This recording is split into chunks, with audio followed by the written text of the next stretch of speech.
Hello, everybody. Welcome to this episode of Mental Health Monday. I am Dr. Alicia with Coaching with Dr. Alicia.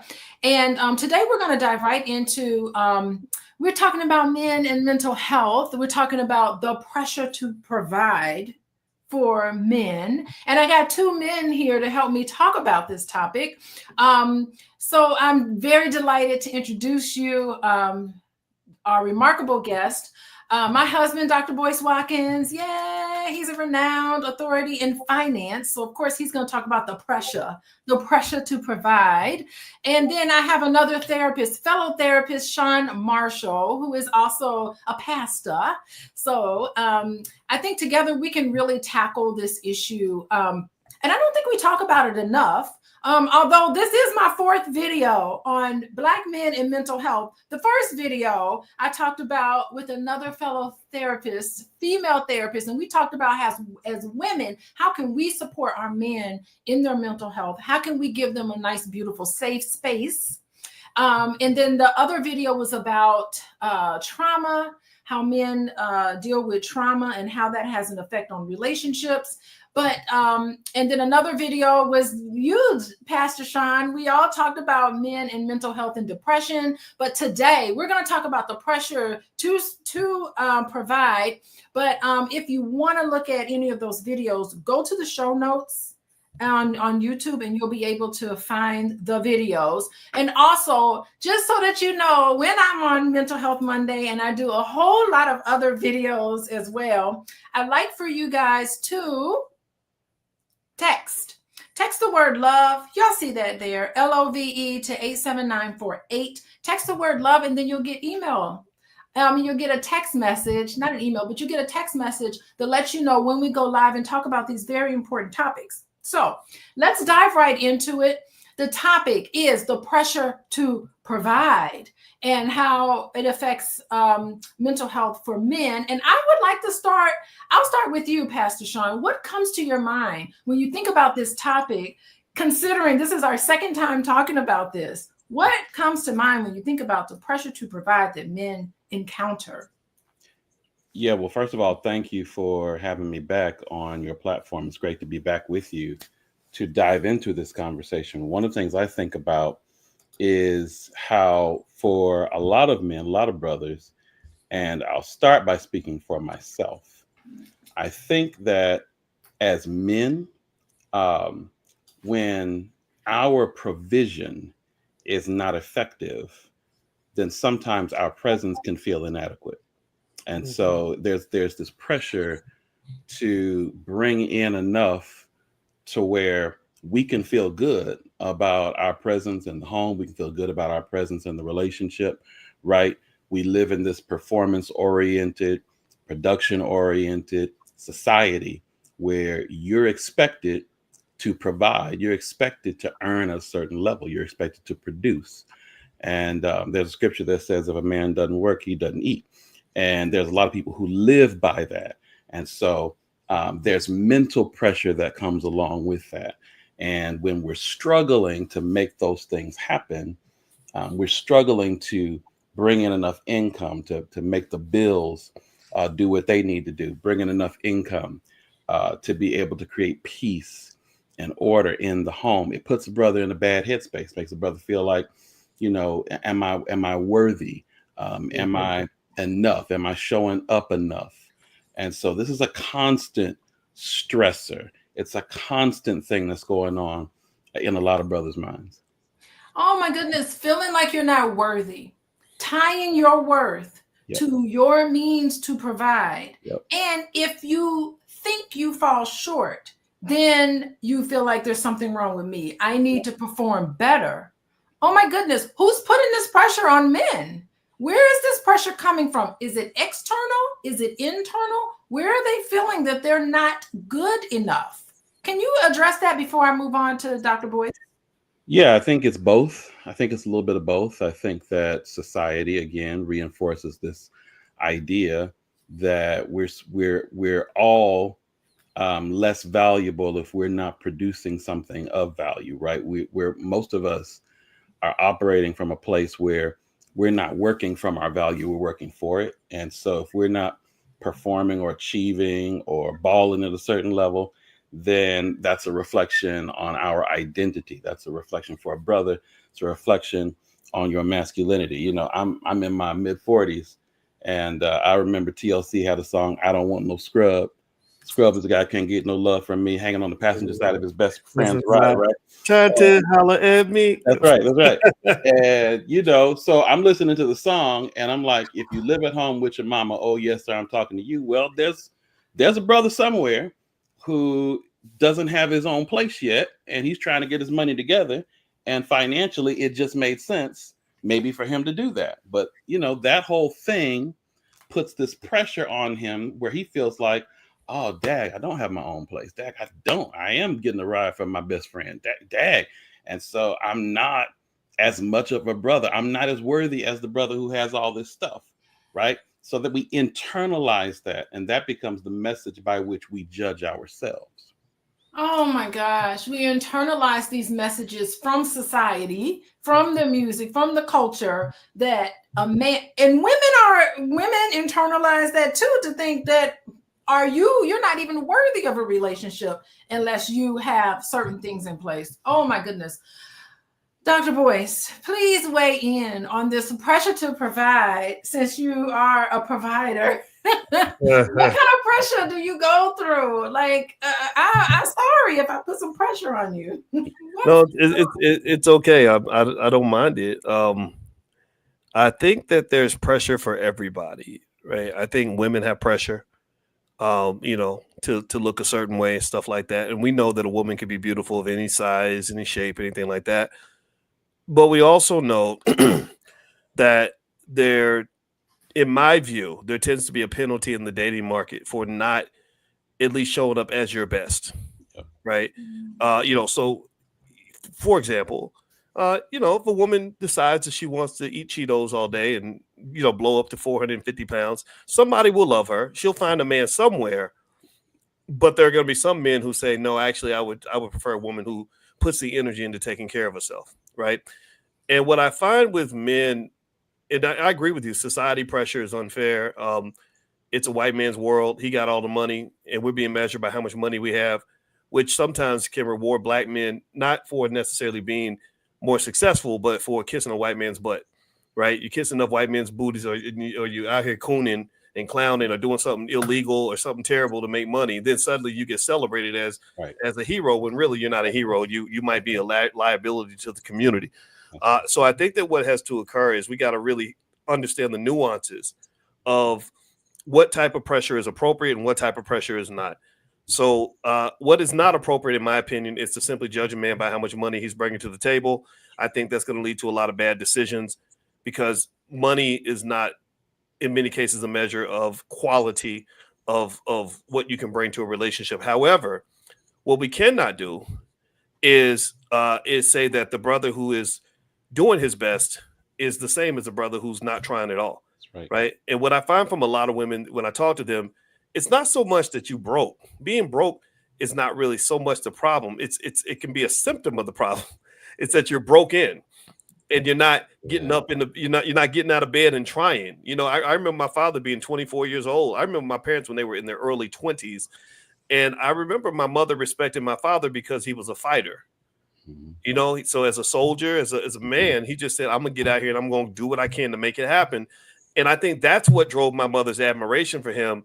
Not how much money he brought home, because he wasn't bringing home no money, but he was out here hunting and fighting and doing all the engaged in, you know, some of those very primitive masculine behaviors that I think a lot of women do admire. And I think that there's biology behind this, you know, so I hope that makes sense. I do think that it's unfair to put all this pressure on young men, because and I got that video, by the way, babe, that you wanted me to share, and whenever you're ready, I'll bring it up. But I do think that there is something happening in America when it comes to young men, and I think it's something that should be addressed as well. Oh, that's so good. But I mean, you know, a lot of women that I talk to say, listen, this is a teamwork. I would like to work as a team. Let's both of us make sure we're putting in our efforts to provide in general. And I think that when I talk to young men, they don't even want to be in a relationship. They don't even feel worthy enough to approach a woman if they don't have certain things in place. And because they're not where they think they need to be, although they're young and it's a process to get there, if they don't think that they're where they need to be, they won't even talk to a woman. They won't even approach a woman, and they don't feel like they're worthy enough to be in a relationship. But the women I talk to are saying, we're a team. Let's work together. Let's all pitch in. Like, you can't, it's important to be successful, but you can't tie your worth to this external thing. And for women in particular, we're not talking about women today, but for women, we cannot tie our worth based on how somebody compliments us, our external beauty or not external beauty. It's our DNA. It's what we're born with. You can't change to a certain extent. You can't change the way you look, but at the same time, there's nothing you can do about it. So I think with a lot of men, this performance-based esteem, which ties your worth to how much money you have in your checking account, is, if you're not at a certain point, that internalization that Shaun was talking about leads to depression and mental health issues. So, Boyce, did you want to talk a little bit about that before I move on to Shaun, about the depression that men feel when they don't feel like they are providing enough, that it's not enough, that this pressure, that they haven't achieved what they think they need to achieve? What do you see in terms of what it does to your mental health? I think it could be overwhelming. And I think that what makes men complicated is that we show depression in ways that are different from women typically. With a man, he might literally be killing himself right in front of you, but you won't see it. Like Tupac in his song "Only God Can Judge Me," he had a lyric that I'll never forget. He said, "No more hesitation. Each and every black male's trapped, and they wonder why we suicidal running around strapped." And what he's saying is that we're out here living in this crazy way because we feel trapped. And I think that that's the experience of the black man. And now in America, what's interesting is in that video that you had asked me to grab for you, they're talking about white males are going through a lot of it too. A lot of the, they're taking their own lives and stuff like that. So a lot of men are going through it. But for black men, I think that's always been a state of existence. And what I think can happen is that when you haven't found a space where you can feel empowered, you start to get your power in ways that are unethical or dangerous or perhaps illegal. For example, back in the day, when we had the dope dealer that was able to feel what it meant to be a man in a very unhealthy way. Or I remember my father saying, and he cusses, but I'm not gonna cuss. He said, back in the day, the only power a black man had was his D, right? And you think about the men that become Rolling Stones and got the 15 kids with 8 women. And that is, I think, his search for finding the space where he can feel powerful and masculine, and because in America, the goal has always been to keep the black man as either a little boy or a little girl or a clown. Like, the goal is to keep the black man at the little children's table. When Malcolm's bodyguard was reflecting on his life with Malcolm X, he started to cry. And they said, "Well, why are you crying?" He said, "Because around Malcolm, I got to feel like a man." And he said, in America, they always wanted us to be little boys. So what I think in terms of a solution is there have to be spaces and really, ways to allow men to feel like men, because men and women are not the same. Men and women need different things. And I think that men don't get that. If you're just, going by these Eurocentric standards of masculinity, you're always going to feel like the beta to masses alpha. Oh my goodness. Okay, before we go on, I do want to hear from you, Shaun, but oh my gosh, research has shown, I love research. Research has shown that men are more likely to cheat on their wife if they feel like they're not providing enough. The number one, and you would think that you got this woman who's successful in bringing in all the money. You would think that her husband would be like grateful and want to be loyal to her. but there is a sense that he has lost some sense of his manhood, and that psychologically he's going out and cheating because that's his only way. Like your dad was spot on, his only way of asserting his manhood in the way that makes him feel good, to compensate for his lack of feeling like he's a real man. Okay, so before we go on to Shaun, I just want to say hello, everybody. We are talking about the pressure of providing. And I know I'm a therapist and a social worker, but I know I don't have all the answers. I know I got to bring some male perspective in here. And this is my 4th video talking about men. So y'all can't be saying that Black women don't want to hear what Black men are saying, because I don't want to hear what y'all saying. I'm giving y'all all the opportunity. How about y'all in the chat? Hey, Joe, how you doing? I see Joe Corley. He's another Black male therapist who's on the Fly Nubian Money. And I love when he's on there with me. How y'all doing, everybody? Oh my God, we got so many people in here with such great comments. But we'll get to your comments in a second. But just to let you know, when we go live, let me put it up here before my husband get all mad at me. Let me talk. Text the word love, LOVE, to 87948. If you do that, then you'll know when we talk about these issues and other issues as well. And so we're going to come with some solutions. So this ain't just breaking down. We're deconstructing the problem, but y'all get ready. We're going to have some solutions about what to do. So pressure to provide. We've been talking about asserting your manhood. We've been talking about spaces. Dr. Boyce just brought up about having some spaces where you can feel seen and heard. And I'm going to tell you, I was in Guyana for my Fulbright scholarship. That was the very first time in my entire life where I felt seen and heard as a Black woman in higher education. I'm invisible the rest of my life. My career, I had 16 years at a university, and I had many, many years before. And for the first time in my life, I felt seen and heard and understood. I can't imagine what that's like for Black men to feel out of place everywhere they've been.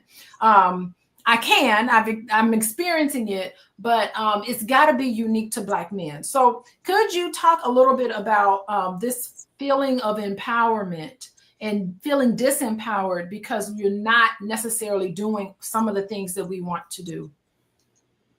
Yeah, sure. I mean, I think about, Doc, you talked about what men do when we're not feeling that, right? I think about my father. So my father was not present in my life as a boy. And I ended up reconnecting with him exactly 10 years ago, actually. I just turned 35. I ended up reconnecting with him. And when I say that he was absent, I mean that he, did not provide, wasn't really present physically, came to a couple of graduations maybe. But I sought him out. I didn't want to harbor anything against him. I wanted to understand. I wanted to kind of get where he was coming from. And I ended up connecting with him. And we sat down. Now, this is after 20 years of having not seen him. I'd gotten married. I'd relocated. I'd come back. And we're sitting down. We're having breakfast. And he literally talks for an hour straight, trying to explain to me all the things he tried to do, right? I tried to do this. I tried to launch this business. I tried to work this job. I tried to get these things done. So he's running down. I mean, he's trying to get it all in. He's trying to explain his absence. And in his mind, he was absent trying to be a provider. But in my mind, what I was thinking was, man, I would have appreciated, and I get it, but I would have appreciated it if you just been present, even in the struggle of providing, so that as a man, I could have seen how men do that, right? Like, because the reality is, life is not going to go the way you want it to go all the time. You could have a great job. Company could lay you off tomorrow. You could have all the money you think you need. and the world ends up in a pandemic, and all of a sudden all that savings is gone. So being a man is not about having it all together. Being a man is about being able to demonstrate the kind of character that will teach other men, that will help strengthen a family when it's not all together. And I remember thinking, man, it'd have been fine if we just, you didn't have to buy me a bike. We could have walked, we could we could have took the basketball to the court. I didn't need starter jackets and I didn't need Jordans, man. We could have done stuff together, because I think that men don't hand down enough to other men where their real value lies. To the point of what you just said, sir, I think we have to be intentional and deliberate, even against the tides of society that work against that. We have to be deliberate to help our sons, to help our brothers understand, look, all right, if you don't do anything else, show up for your son. If you don't do anything else, even if you don't have money, come to the birthday party, right? If you go. It's because you know what? Because in 20 years, they're not going to remember what you brought them to the party, but they will remember whether you were there or not, right? And we need to pass down the value of male presence. Yes. That's what we need to do. Because when that's not there, then we'll be trying to find it externally in all these other areas and ways. But there's something that a man has when he's present that makes a difference, that a job can't, that a dollar can't, that a birthday gift, a Christmas gift can't. It will change a person's life. It'll change a family. I couldn't agree with you more. Not only do men get this message that they have to be worthy of being a husband or in a relationship based on how much they can provide, but also children. They feel like they're not worthy to even be in the lives of their children unless they can write them a check and give them some money. But that's not what women want. That's not what children want. They want time and attention.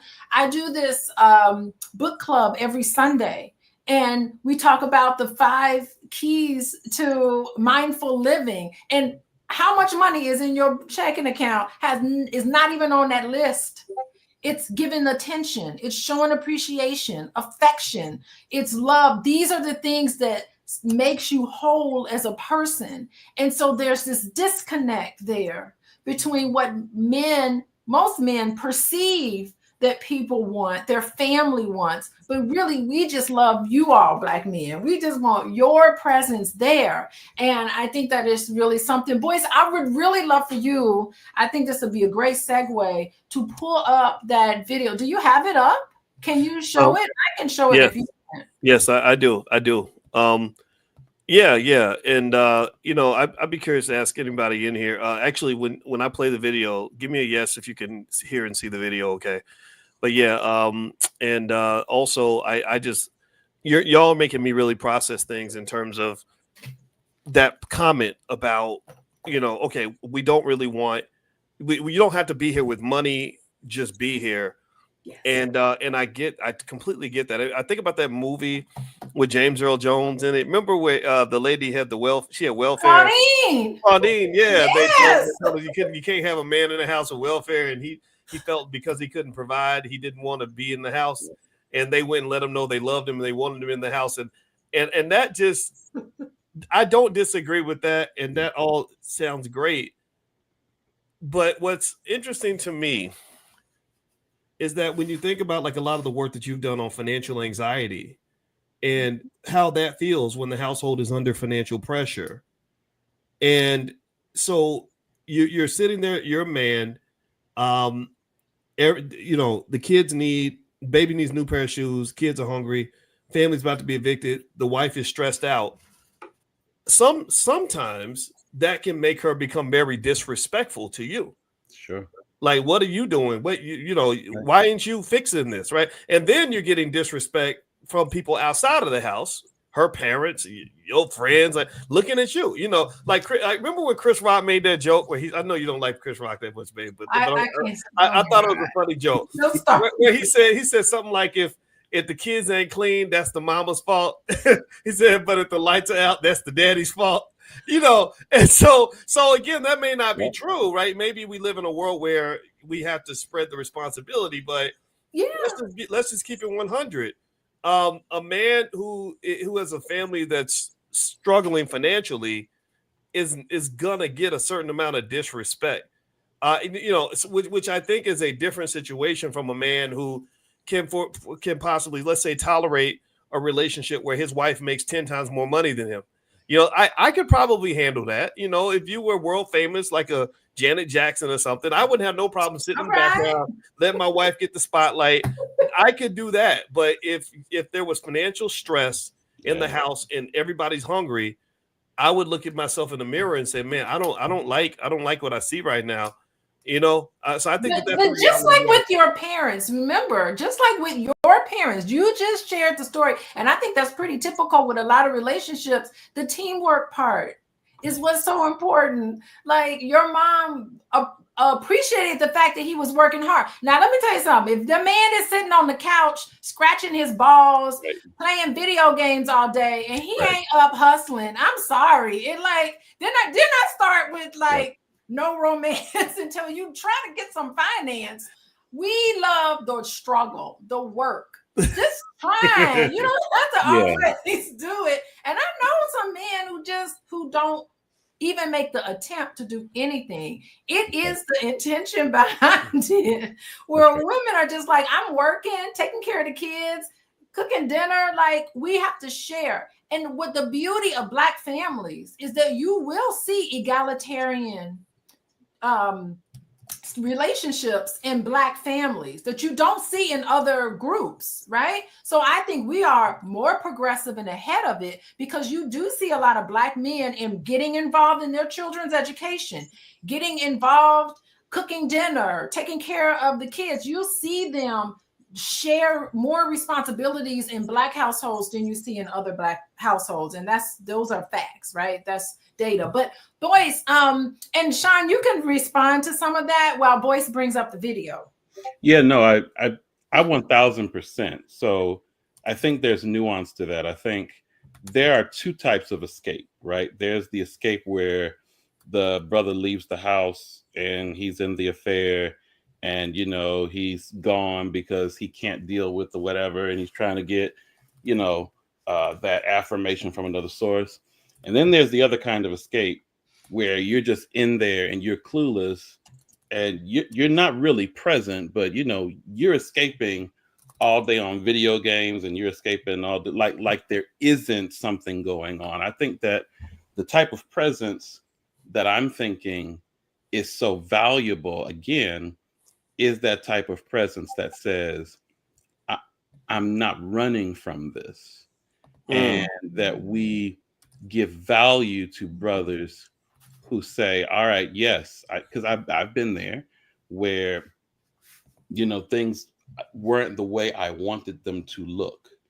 And as a man, you feel that. It's almost like you have a radar for judgment, right? Like, well, you look at what kind of car you driving my daughter in, you know, what kind of, are you feeding them right? You know, I called the other day and I couldn't get through. Is the phone off? What's up with we feel that.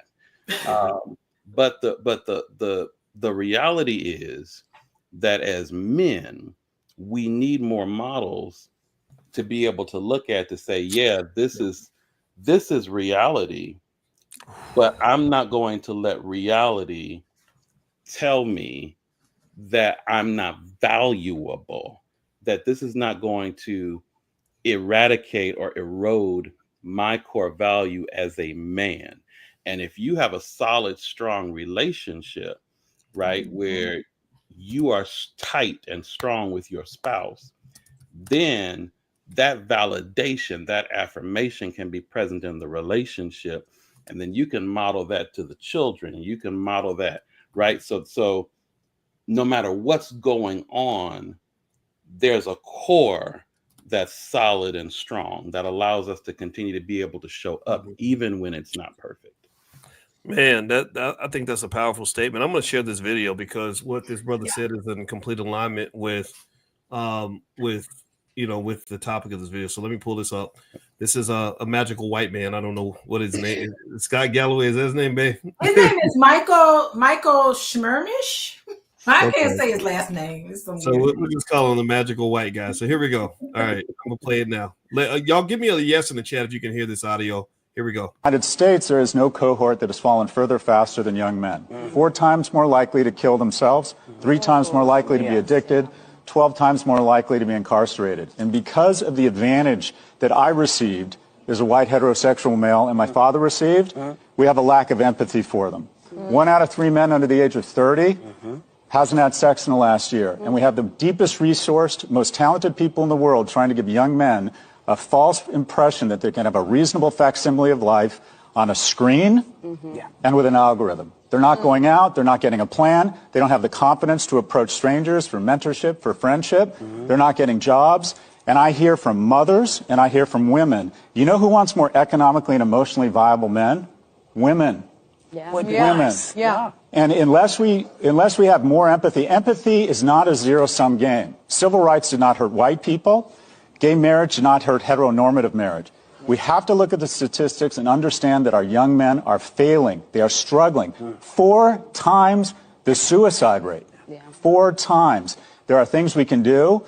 This is a call out to all men. The single point of failure when a young boy comes off the tracks is when he loses a male role model. The ultimate expression of masculinity is for a man who is doing well. You don't have to be a baller just trying to live a virtuous life.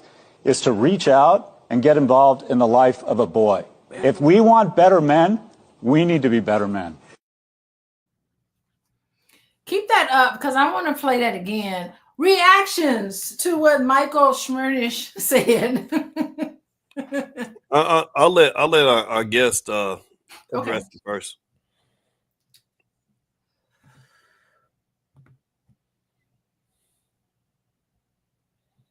Oh wait, are you muted? I'm sorry. Okay. Yeah, I think there's a lot of truth in what he's saying about, again, it's sort of echoing what I just said a minute ago about being able to pass on some things that allow men to be able to show up, right? I'm grateful that he was able to name that the reality for white men is that a lot of their ability to show up comes from privilege. Right. It comes from being sort of having these buffers, these inherent protections that allow them to be resilient in ways that are just not handed down. I think that the other thing that I take from that video is how important it is for us to recognize the connection between financial health and mental health. Like they are intricate, right? They're interwoven together. They influence the other. I think there are a lot of men who don't recognize the ways in which they've dealt with financial trauma and how that financial trauma shapes how they think, how they move with money, how they work, how they don't, show up. So I think that there's a lot of work that we have to do to understand the emotionality of being a man when it comes to money, right? To be able to point back to, oh, I'm this way because this is what I saw when I was a kid. Now that I can know that and name that, I can go and find some other strategies. I can get some wisdom. I can find a new model. But now I know what's impacted me. But if we don't do the work of being able to sit to figure out that it's not just, because a lot of what we do this in church too.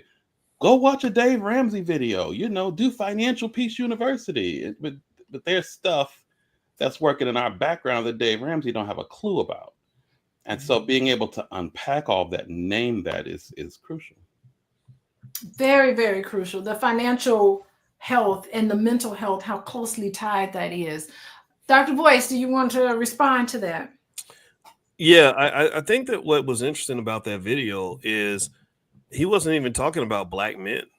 He was talking about all men, right? So that means that this is not just a Black community issue. This is a national issue, perhaps a crisis. Who knows?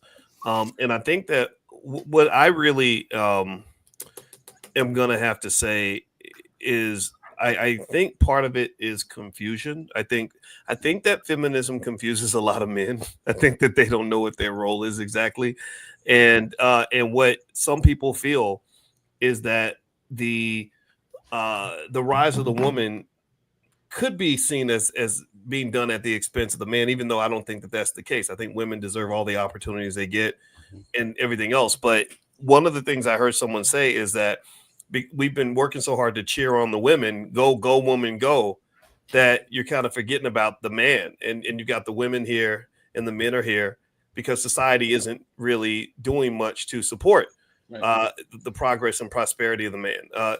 I know that right now, the Black community, some would define the Black community as being a little bit lopsided because the women are making more than the men. So the men just say, okay, I'll just make myself into a sex toy for rich Black women, and that's how I'm going to live my life. And it's distorted and it's awkward, and I don't know how you I don't know if you can engineer society to make that model work, because every biology book I read says that women kind of expect men to be at a certain level. If she's 5'9", she expects him to be 5'10". If she makes 100, she hopes he makes 120. And so we can talk ourselves into a different approach and a different model. I'm curious to see if the experiment works. How about that? Well, I want to jump in and say, professionally, let's just say professionally, I see a lot of Black women who are killing it. They, head to toe, they're good on the outside. They got nice jobs. They're doing so well. And then I see who they're married to, and I see their partner. And I was like, I wonder how the two of them even got together. Like, I really do. I have seen recently a mismatch between a lot of really beautiful, successful women, and they are dating men who aren't as successful. They are not as introspective. I'm seeing this a trend with Black couples, okay? And you just look at this guy and you're like, he can barely string a sentence together. And she's educated with a master's degree. And they're, they looking at me like, fix our relationship. But this obvious difference that you see, and I not even just professionally, but I just see it around. And I don't know, like, I feel like Black women are really flexible and have been like, come on, we can do this together. This is what I'm seeing. So I can't make blanket statements, but this is kind of what I'm seeing. Let's work on this together. Let's come on. And they feel disappointed. And they feel like they're like trying to get something out of somebody that they're not coming through.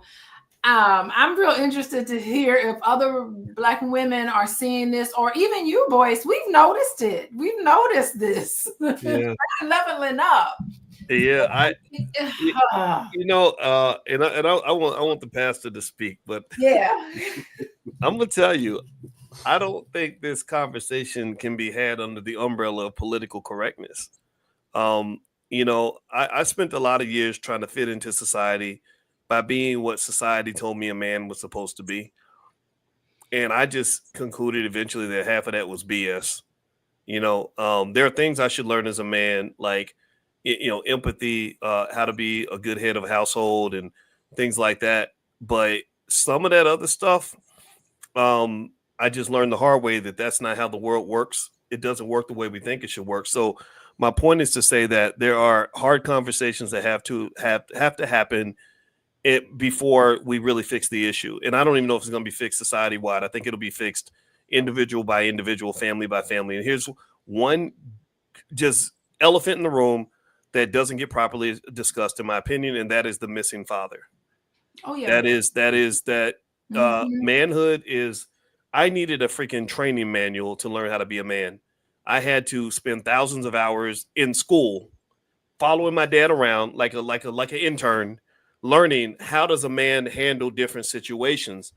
you take that away from me, I'm not married to Dr. Alicia Watkins. I'm a completely different man, you know, and to the point where I thank my dad for stepping into my life when I was 3 because my father was not there.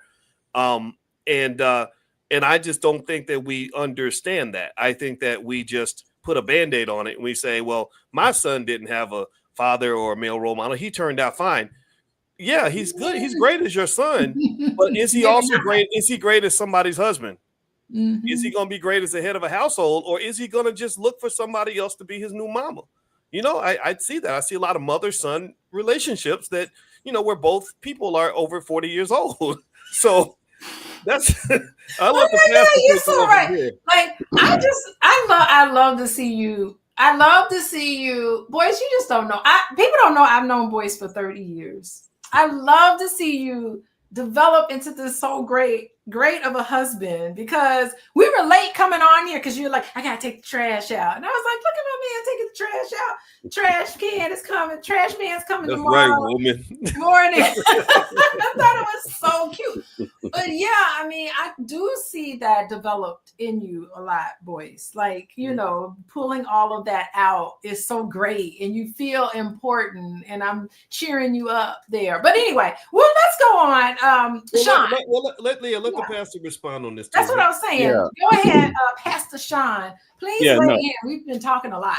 No, that's great. I think that's spot on. I think that there are a lot of answers. Society does a really good job of making things sound like they make sense when they don't make sense in real life, right? And I think that there are a lot of things that we don't know until we see it.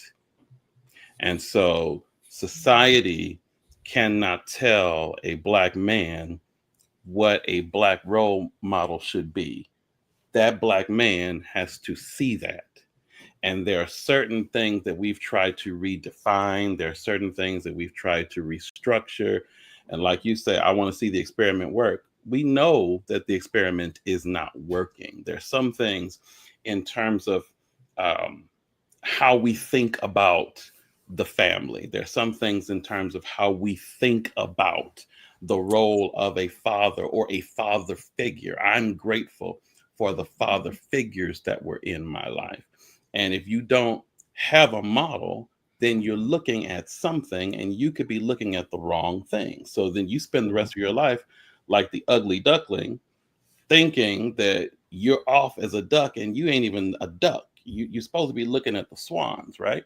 And so I think we've raised a generation of people that we've sort of conditioned to look at the wrong markers. And we have to go back and say, all right, where do we start over? How do we correct this? How do we hand down what we know to be true? And where do we point to people to say they're not perfect, but they're figuring this out, right? That they have what should have been handed down and what must be handed down to the next generation. And you got this young generation who are fatherless. The ones who are fatherless are literally begging for a father figure. Like, really, like they're part of my job at my university was to put students in internships. And every once in a while we'll get like people on the football team wanting to become a social worker. And I think that's just great, right? So I'm placing them in these agencies where they're able to mentor, and the look on their faces when they come to class to process what's happening with them in the field, they look like they've been hit by a truck. They're like, oh my goodness, I have not seen so many young Black boys who are looking at me, and they are just basically saying, could you be my father? Could you please? He said, I have had to, and we have to have conversations about boundaries and what to do as a student intern, because they're a student intern, their time is limited, but they are overwhelmed by how much they are needed and how empty these little boys are. And they're not hiding it. They're saying, can I go home with you? Can you hang out with me? And he said, I wish I could duplicate myself times 100 to be able to mentor these kids that are just lost and empty. They have no. They feel like they have nobody to look up to except the police officer. Those are the only men that pay attention to them. It is the saddest thing. So, you can respond to that, but I want us. Oh, we're at the top of the hour, so I do didn't want to keep you guys on here too long. We'll have another one. This is I'm enjoying this. You know, you're enjoying it. Yeah, well, I know the pastor. His time is precious and important, but I mean, what you talking about? You know me, it gets me riled up, and I try not to rant about it. But I just the Black community has a fatherless crisis on our hands, and it breaks my heart. It makes me very, very sad. And I've spent many hours dissecting the process and thinking about, okay, how does this happen? And it makes me think about everything from how we're raised to how we go about choosing our mates to what we're inundated with as a community, what they call it Black culture, but really it's corporate hip hop culture and this other cultures that are very anti-family, very anti-Black. And so my thought, one thought among many on this is that when you're raised as that little Black boy and you don't have that male role model to look up to, well, what do? You grab the role model wherever you can. Sometimes it could be the dope dealer, it could be the rapper on TV. The rappers are mentoring a lot of our young boys, and a lot of the rappers are children. They're not. They have. There's nothing pro family about any of that. You know, people think that Diddy being caught up in sex trafficking allegations is like this sort of idiosyncratic, kind of anomalous situation, that it's just a one-off. It's not a one-off. The whole culture is built on just rampant disrespect for women, and seeing family and women and children as a burden, you know, to the ultimate goal, which is to have sex with as many people as you can. A lot of people forget that 30 years before Diddy's arrest, Snoop Dogg was going to award shows with a sex trafficker with him, a pimp, Bishop Magic Don Juan, because we don't love these hoes. You know, we out here pimping, y'all. And the word pimp is seen as a good word. You know, I don't know what you heard about me, right? So that's what the little boy is hearing as a kid. He's not hearing, okay, loving a woman and being committed to a family and everything else that's a sign of manhood. He's hearing, no, you want to be the rich pimping whatever, right? So what does that mean? That breeds a culture of extreme irresponsible sexual promiscuity. You know, it doesn't create space where the long-term gratification of raising a family and doing the work is rewarded. It's almost like family is like running a marathon race, and we're mass producing sprinters. Sexual sprinters. Sprinters cannot run a marathon. Sprinters can't run more than 400 yards without getting tired. Family is a marathon. And so really, I see it as a deep-seated cultural issue where our boys get so distracted by inappropriate role models that are ruining their lives and the lives of their children by sort of just spreading their seed with everybody. And then here's the crazy part, is that a lot of the little girls admire these men as well. So when you have a man that comes along he ends up looking like a square or a lame when he says, I admire you, I love you, I want to take care of you, I want to be there with you for life. And she's like, oh, you lame. I want that guy over there because he reminds me of my favorite rapper. So it's not just the men, it's the women as well. And I don't know how to fix all of that. I just don't. I just know that every opportunity I get to mentor a young person, I do it. And the first thing I try to do is say, let's take a left, bro. Let's get away from this culture, because this culture is going to destroy you, destroy your legacy, destroy everything you love. You're going to end up 50 years old with a bunch of 25, 30-year-old kids splattered all across the country. You're going to be broke because they're going to take all your money because child support's expensive, and your kids are going to hate you. You're going to look like a piece of crap 30 years down the line if you're not thinking strategically about how you plan out your life. So that's why I tried. I couldn't talk too much about it because it angers me. It really makes me angry. Yeah. And can I add to that before you take away from it? I think that whole breakdown is intentional. I think that for the last maybe 50, 60 years or longer, that there has been a systemic cultural trajectory that has been set to make the image of the father in the home absent. because we know what that will create. We know that that will create generations down the line, young men who have not seen a model for how to treat women, who have not seen a model for how to raise children, who have not seen a model for how to steward money a certain way. Because if they don't see that, then that will create families and family systems and communities and neighborhoods that are less than other neighborhoods, right? So I think it's intentional. I think it's intentional in how we structure our government systems, our welfare systems. I think it's intentional in our music. I think it's intentional in our culture. I think it's intentional on TV. It's why you look and you see it's intentional in what we award. Here it is, Denzel Washington. He gets totally snubbed for playing Malcolm X, but he gets an Oscar for being the corrupt cop in Training Day.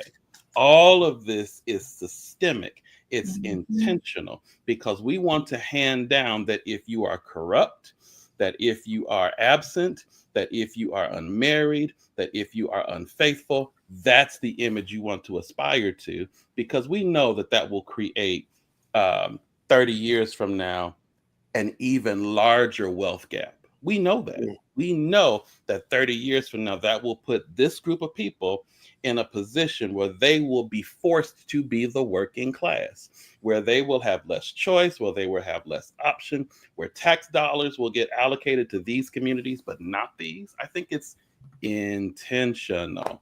So when we have that awareness, we have to be all the more intentional to say, hey, I know what you're seeing out here, but there is a true and better and more fruitful path. And here is the model. Here's the example. You're not going to find it on TV. You're not going to find it in the movie theater. You're not going to find it in this music. But if you want it, here it is. Yes, Pastor. Yes. Hallelujah. Yeah, because. Yes, Lord. Yes, Lord. I was watching recently on David Letterman. He interviewed, I love documentaries, but he interviewed Charles Barkley. And he brought up, he said, hey, remember you did this ad campaign with Nike long time ago? I actually wrote a piece on it in my university newsletter. I was in the NAACP newsletter. And he looked into the camera and he says, I'm not your role model. Did y'all remember that? I'm not your role model. He got a lot of backlash because, first of all, he's married to a non-Black woman. Okay. I'm not your role model. But it was interesting. Dave Letterman challenged him and said, wait a minute, what would make you want to say this? I'm not a role model. He said, let me explain. He said at that time, he was going all across the country visiting high schools. And he said every white high school he went to, he would ask the kids, what do you want to be when you grow up? And they were like, oh, I'd like to be a doctor. I'd like to be a lawyer. I'd like to be an engineer. All of the white schools, the kids loved him. They loved him as a basketball player. But when he asked them what you want to be, they were all listing jobs, a stockbroker. Oh, I want to get into finance. Oh, I want to do all these things. He said every single Black high school he went to, every single kid said, Black kid that he talked to, they all said, oh, I want to be a basketball player. I want to be a basketball player just like you. I want to be a rapper. I want to be, and he's like, listen, I can't be the role model for you. Like, you need to not get into basketball because you talked about it. You're not going to get, not everybody's going to get, it's just not enough space for all the kids that look up to. Those were the only Black men that they could look up to. Unrealistic expectations. The odds of them going to the NBA and LeBron James, as much as we love them, that family is fantastic. And even, football players and all of this, those are the only images that we could look up to. And you can't get into that. So, Charles Barkley, explained it, but, he was reacting and responding to something that he noticed visiting around. Yeah. Boyce, did you want to say something to that? I'm just processing it because it's kind of hard to it's a tough problem to solve because we are a colonized people and others they control two important things, among others, that shapes this false reality for our kids. One is they control the money, and two, they control the media, which is pretty much controlled by the money. So, so here's what I see if I'm a white kid. Sure, I see all the rappers and athletes, same rappers, same athletes that you see, I see, but they don't look like me typically. So I'm not trying to become somebody who doesn't look like me. But also over here, I'm looking at billionaires, Mark Zuckerberg, Elon Musk, and people that are really changing the world, Bill Gates. And they're doing that on a very big stage at a very high level, very public level, because they're able to obtain something that black men, intelligent black men, can't get access to, which is financing. Elon Musk would not be the richest man in the world were it not for his ability to go to a bank and borrow billions of dollars. If they had never loaned him any money, he would have went bankrupt in 2011. That he got this close to going bankrupt. So, so really, that's what makes it difficult, because they typecast us in a certain way. They say, okay, when we market black men, we're not gonna, and you saw this happen during the presidential campaign as well. When we're marketing black men, we're not really going to talk about the hardworking guy, the guy who's in his books, the guy who's great with technology. We want to go straight to the athletes. We're going straight to the rappers, right? Because that's what black men do. That's what we celebrate those people for. That's your black job for the most part. And then when we talk about women, we're not going to all the women in the community that are holding it down and creating strong families and, working hard as teachers and counselors and activists and everything else. No, where's Cardi B at? We need to market the strippers and the hooker hole culture. And then the little black girls are seeing that. They're really thinking that this is, okay, this must be what we do, because you don't see Taylor Swift out there shaking that booty like that.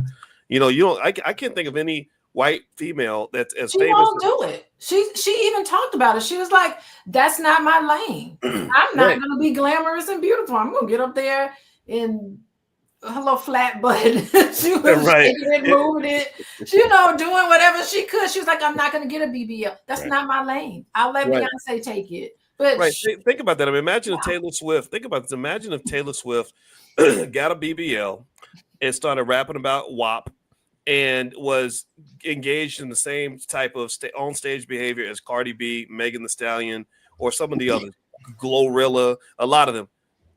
She would be laughed out of town. They would say, "You're out of your lane. That's not what you do. That's what the black girls do." But she's able to make billions being herself. But black women and black men, you're not going to be able to do that, being yourself. You have to fit into these stereotypes. Yeah, because we reward and we fund the continuation of the destructive images. We reward and we fund that. That's we reward the expectation. So if Taylor Swift were to do that, the reaction would be, "Whoa, that's weird. No, we can't sell you. We can't market you. We can't promote you. We need to promote you as the pure one, as the pristine. You're the one that we want to see at the Super Bowl with your athlete boyfriend. That's the one we want to see. We can't put Megan Thee Stallion or Cardi B at the Super Bowl. We need to have them in the strip club, because that's the continuation of that image. That's what we reward. Slavery. There we go. And she snatched that man from a black woman. Taylor Swift snatched that man from a black woman. Who does that? Like, she was. we can't talk about women. We ain't talking about men today. But listen. Okay, we have broken down the problem. Let's construct. Let's do some construction. Let's have some solutions. Come on, black men, give me some solutions. I'm all ears. Well, tell me what you want to say. Who wants to start? Well, I'm gonna let the pastor start. First thing I'll say though is anybody who likes what we do in here and enjoys this conversation and wants to be a part of Mental Health Mondays, text the word love to 87948. So put that on your phone real quick, so we can stay connected, because maybe this is a part of the solution, right? Is building black-owned media. This is one of the few platforms out here where you can find therapists and smart people, like Pastor Shaun, correct? Yes. Pastor Shaun and my wife and a lot of other, there are amazing black people in our community. And I personally just think that it's up to us to decide that we're going to give spaces and platforms to them. So give me a yes in the chat if you could make that commitment to just follow, just support. When people come in, that would mean a lot. It ain't gonna cost you. You ain't got to pay no money. Just pay attention. And so I'm gonna let the pastor go ahead and lay out his solution. Go ahead, please. No, absolutely. I was gonna say just that. I think it's really important that we dial into the spaces where the conversations are being had. It's really interesting that we know these things, but the spaces where we talk about them tend to be limited to like barbershops or during the commercial of the game, right? It's shooting the breeze, but we need to be intentional and deliberate to be in spaces and to support platforms that are having the conversation, because that gives language. These conversations give language to the issue. It gives language to the brother who is struggling, who can tune in and say, yes, that's it. That's how I feel. We need that. We need to be able to generate our own content, because we cannot rely on the society. We cannot rely on the elites who own the media systems to do that, who own the two-party system to do that. We cannot rely on that. So we have to create our own spaces. I also think that we need to create spaces for people to come in and be vulnerable, to come in and not have to put on a front. People need to know, where are the places I can go where I can actually walk into the room and say, I'm tired of being the hero this week. I'm really struggling. I got to pay the rent, all my money spent, a little bit to buy some food, baby need a pair of shoes. I'm having that week, and I need somebody who can relate to that. I think third thing is, I think we can't underestimate how important it actually is for brothers to say one-on-one, life on life, I'm going to make as much impact as I can in my circle, in my relationships. I will mentor.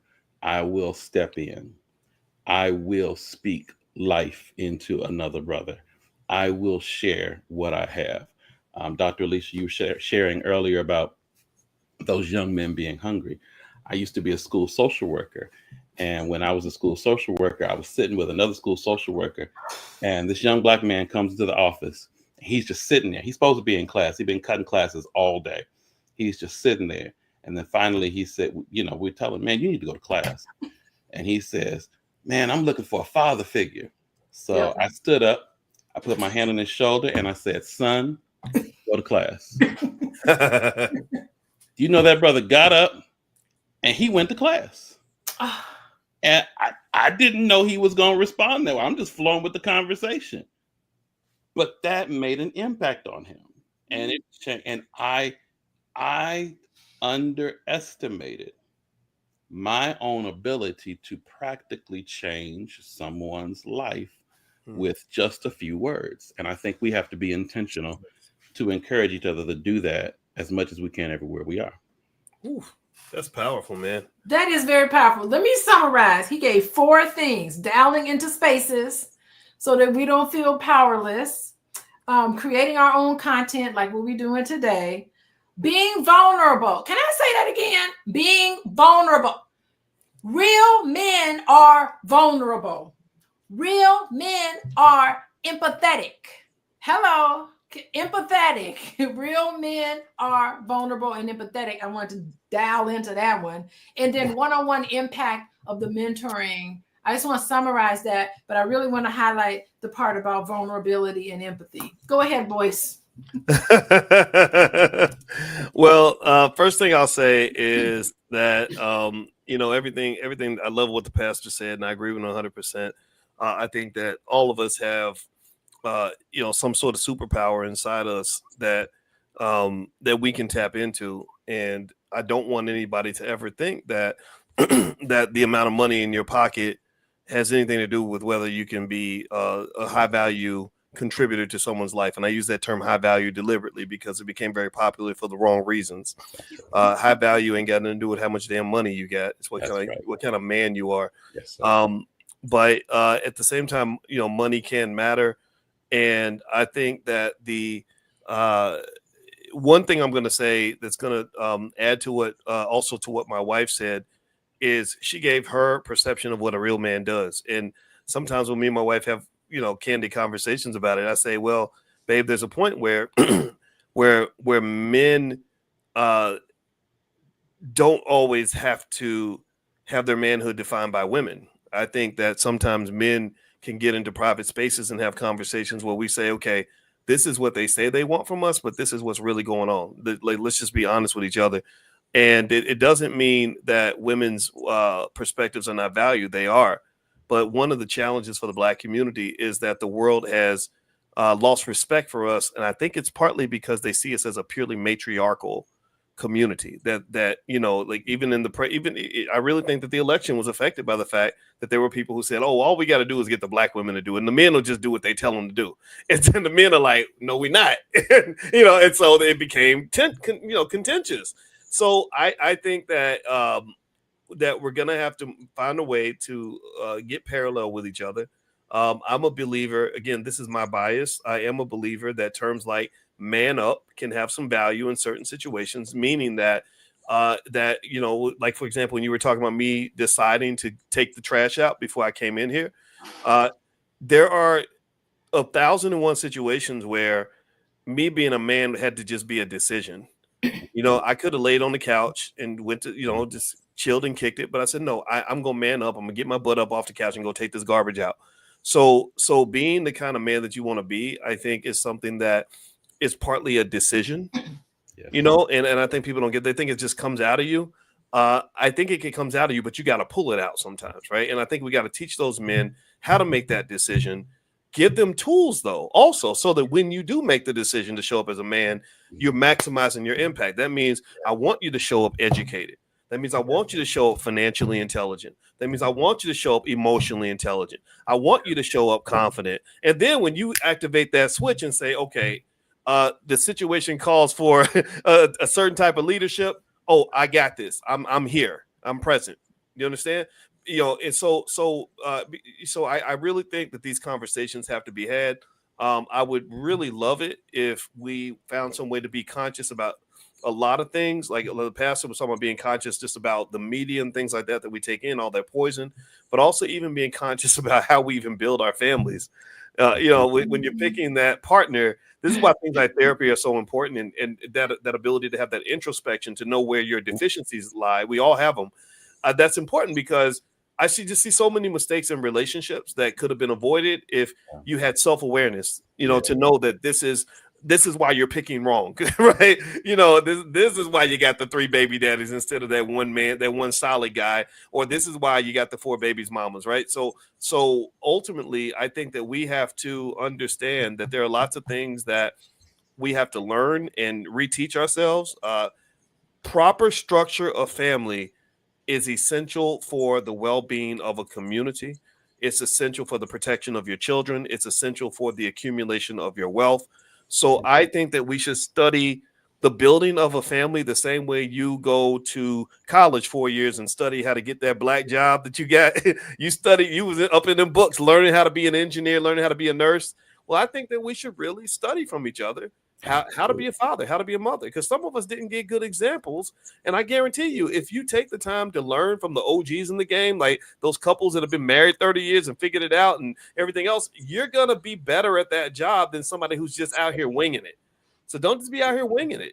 Too much is at stake. And our children are the people that suffer the most. And it just hurts my heart.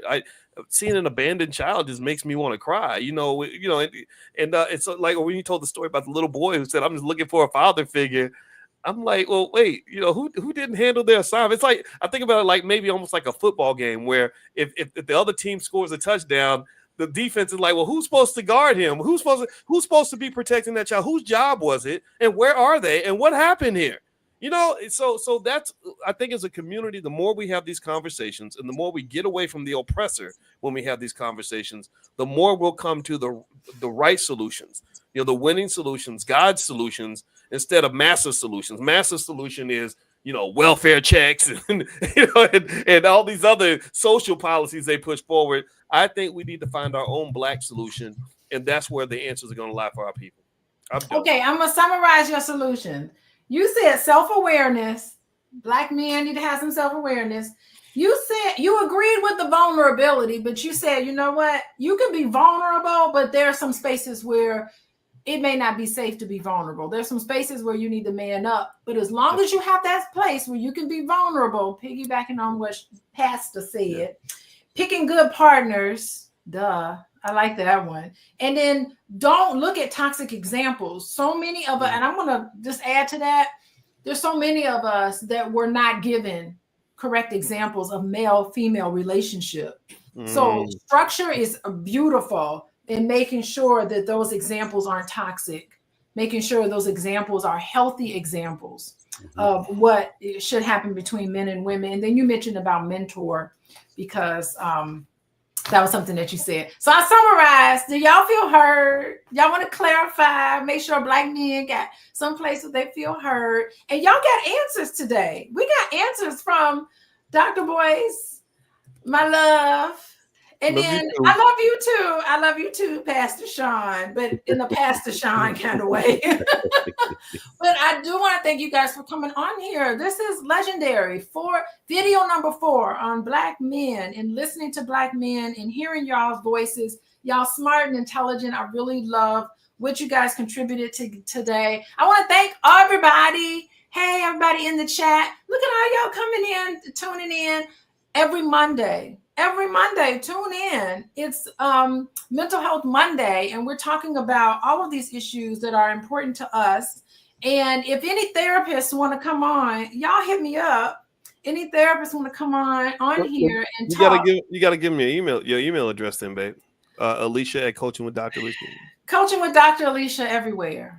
That's my website. I'm on Instagram. I'm on Facebook. Coaching with Dr. Alicia. Thank you, boys. But how can they get in touch with you though if they want to come on your show? Hit me up in the DMs. Hit me in the DMs. I'll connect you to the people who will help you get in. So hit me in the DMs. Send me a message. Man, people know how to find me when they want to. Coaching with Dr. Alicia. You can find me there and let me know, and then I will. I'll definitely get back to you. What did I miss out? What I miss, Boyce? Well, let me ask you, does Pastor Shaun have you got a website or a book? Or I do. YourNextMoveNow.com. Okay. Yes. YourNextMoveNow.com. Your Next Move Now on YouTube. And I wrote a book, Transition Decisions, How to Get Unstuck, Embrace Change, and Make Your Next Move Now, for people who are trying to navigate change. Change is what happens to us, but transition is how we respond when change happens. So I share some thoughts about how we can navigate change and make the kinds of transitions that build the life that we were meant to live. YourNextMoveNow.com. So everybody let's be intentional here. Give me a yes if you're going to go follow the pastor at Your Next Move Now. And I like that. The name of the book is similar to the platform. And so he's focused on what he's trying to do. So give me a yes if you can go follow his brother and support him. We have to be intentional about supporting him. Just go there, hit that like button. And if you want to go to the website, check out his book. I think we should support people in the community who care about the community. So I want to say personally, thank you, Pastor Shaun. It's my first time meeting you, man. I love what you had to say, brother. And I look forward to meeting you in person. And thank you, babe, for having me on. It's been a pleasure. And thank you, everybody, for hanging out. I appreciate y'all. Bye, everybody. All right. Bless you all. All right. Bye-bye.